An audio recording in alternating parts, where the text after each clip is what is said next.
Hello, my dear and dearly followers. I'm really glad that you came back to my channel. So, today we're gonna talk about a new discovery from Stanford University. Don't ever mind if I'm gonna read from my notes because it's really comfortable for me to do that way. So, today we're gonna talk about a new branch of oncology, cancer neuroscience, offers hope for hard to treat brain tumors. So, Stanford University published in November 1st. So yesterday I read about that, and now I'm like gonna talk about. And I also use Chat GPT AI, so they can make me feel more comfy when I'm talking about the serious things, as well as cancer do. So let me introduce with cancer.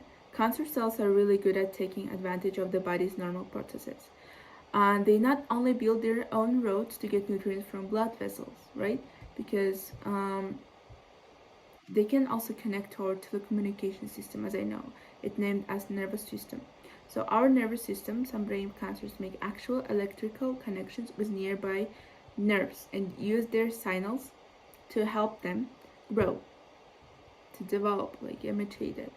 So these discoveries have given rise to a new field called cancer neuroscience.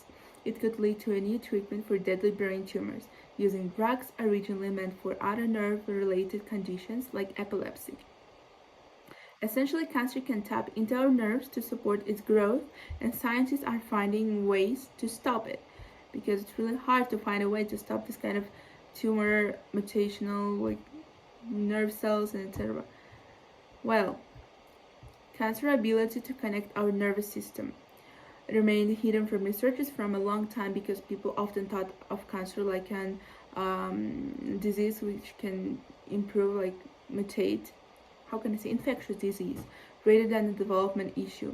Because if we look further, it's like an issue because mostly, I think, in my opinion, 60% of people of our population they're dying because of the cancer, a new type, like a different varieties of cancer types. So I think it's gonna be an issue if someone, like the most of our humanity, let's say 80%, will die because of this disease. It's gonna be really crucial. So, um, in pediatric tumors, like a particularly aggressive brain cancer called diffuse intrinsic pontygyloma, DIPG, small mistakes in development play a crucial role in medical field. So DIPG can't be surgically removed because it intertwines with healthy brain cells and has a very low survival rate. For example, COVID-19, we had really low survival rate. DIPG arises from healthy brain cells called oligodendrocyte precursor cells, OPCS, that usually develop into cells that insulate nerves with myelin. These healthy cells normally communicate with adjacent neurons, but the IPG cells respond to the same signals and use the fuel their growth, essentially hijacking the nervous system. In 2019, researchers found that the IPG and similar cancers from functional connections with neurons, allowing electrical signals to cross the gaps between cells. These connections, known as synapses, are important for neural communication.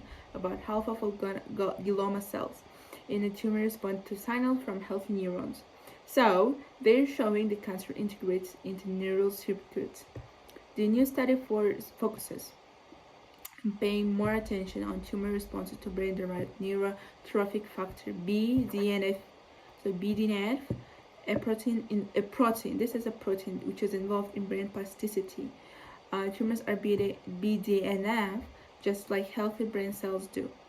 They're alike, strengthening synaptic connections and forming a neural circuit which helps the tumor grow and improve more likely, The tumors also respond to another mechanism of neuroplasticity driven by a signaling molecule called neurologin 3, further increasing connections between neurons and the tumor. So it's unsettling that cancer uses the brain's electrical activity, which is crucial for thinking, moving, feeling, tasting, and everything which is connected to our body and feelings, okay? So it's also like affects our growing system and even occur in the first place. In essence, cancer plugs into the brain's communication network to fuel its growth and invasion. So, hope for treatment. Now we're gonna talk about our hope about the new discovered treatment. The discoveries about how tumors interact with the nervous system offer hope for new cancer treatments. In a recent study, researchers found that drugs designed for the BDNF receptor originally meant for other types of cancer can slow the growth of aggressive brain tumors like DIPG do. So additionally, certain painkillers, anti-seizure medications, and blood pressure drugs have the potential to combat cancer. The knowledge of how tumors use nerve signal to grow provides a valuable resource for developing targeted therapies. So, combating the most challenging brain tumors will require a combination of approaches such as neurological medication to slow tumor growth and immunotherapies like CRT cells, understanding how electrical currents stimulate tumor growth and how they can uncover more therapeutic targets. So, cancer neuroscience isn't limited to brain tumors. It's revealing insights for fighting tumors in various organs, as nerves can play a role in cancer development and progression for researchers like Michael Mongi. These new possibilities offer hope for more effective and rational ways to treat cancer, replacing older, less precise methods. The goal is to disconnect the tumor from the nervous system.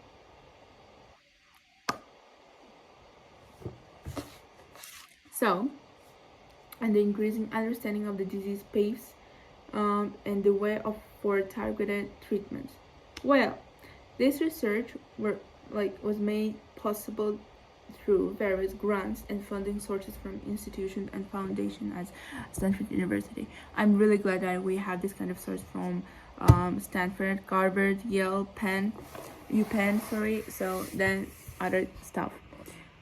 I'm really grateful that you are staying with me, and I will welcome you every time we just comment it or type it.